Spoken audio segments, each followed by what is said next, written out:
Bonjour à toutes et à tous et bienvenue dans cette nouvelle vidéo consacrée encore une fois au monde des nouvelles technologies et aujourd'hui plus spécifiquement à une option de Photoshop qui va vous permettre d'écrire le long d'une ligne ou d'une forme afin de donner au texte le suivi de ce que vous voulez dans votre image.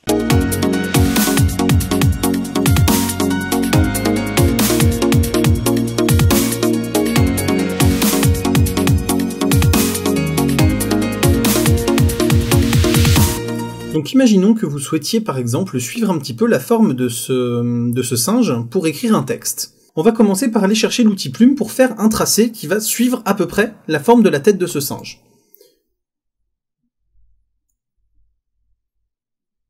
Donc là on a bien notre courbe au niveau de la tête. On va ensuite aller chercher l'outil texte et on va zoomer pour pouvoir bien être précis. Vous voyez quand on s'approche de la ligne comme ça, le curseur change et montre une genre de petite vaguelette qui dit qu'en fait ça va vous permettre de suivre le tracé. Donc on va cliquer effectivement là. Là vous voyez on a une croix, on a un point qui nous dit d'où à où le texte va pouvoir s'écrire. Et là on va pouvoir mettre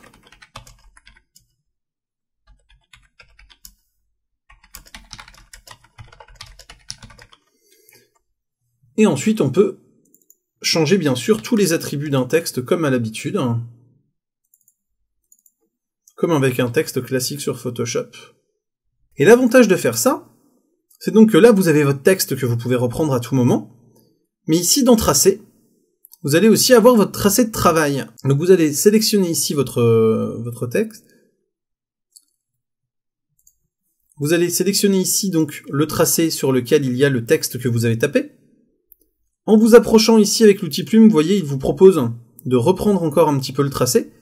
Et là, ici, vous voyez, ça va comme ça vous permettre de venir modifier votre tracé. Donc si par exemple, vous trouvez que finalement, vous voulez que ça passe par exemple plus près de la tête, ou vous voulez par exemple décaler ce point-là par exemple. Donc là, pour le décaler, j'appuie sur CTRL avant, pour avoir ensuite la main pour déplacer le point. Alors qu'ici, vous voyez, je me mets simplement dessus en cliquant, et ensuite en maintenant mon clic, je vais pouvoir comme ça rechanger l'orientation de ma ligne, enfin de ma courbe. Et donc le gros avantage, c'est que dans ce cas-là, mon texte va automatiquement se réadapter à mon nouveau tracé, et donc je ne vais pas être obligé de retoucher l'intégralité de mon texte et l'intégralité de sa forme, puisque voilà, c'est juste que je vais venir retoucher la forme en elle-même, pour pouvoir ensuite modifier mon texte. Et vous voyez que là, si j'ai cliqué sur le petit point, ça me fait disparaître mon texte, donc il faut surtout pas toucher à ce point-là ici, parce que ça c'est vraiment pour rajouter un point supplémentaire. Et si vous venez à vraiment changer votre tracé en nombre de points, il considère qu'il ne sait plus où il doit placer le texte, et donc ça peut poser problème. Et donc mon autre conseil, c'est que sur chaque courbe, par exemple si vous vouliez faire un texte ici, comme ça, le long de la tête, puis un texte ici dans le cou, puis de nouveau un texte arrondi dans l'autre sens encore au niveau du dos, faites 3 tracés différents.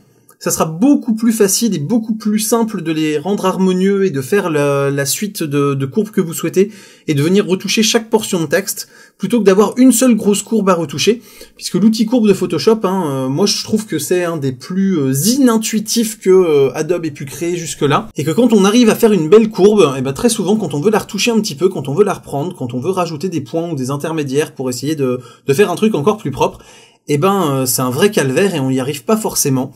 Donc voilà, je préfère effectivement utiliser cet outil avec parcimonie, l'outil courbe, et donc c'est pour ça que j'ai tendance à découper mes courbes en plusieurs portions pour être un peu tranquille et pouvoir les retoucher les unes après les autres. Voilà donc un petit peu ce qu'on pouvait dire pour vous expliquer comment faire ce genre d'écriture et suivre la forme dans l'image que vous souhaitez. J'espère que cette vidéo vous a plu et vous a appris des choses. Si c'est le cas, n'hésitez pas à la commenter, à la liker, à vous abonner à la chaîne et à partager cette vidéo. C'est vraiment le meilleur moyen de m'aider à la développer. Et également, pensez à faire un petit don sur Tipeee. Pour moi, je vous dis à très bientôt pour plein de prochaines vidéos photos, techno, informatique et jeux vidéo qui font le contenu de la chaîne au quotidien. D'ici là, continuez de rester curieux et regardez des vidéos sur YouTube. Salut à tous, bye bye.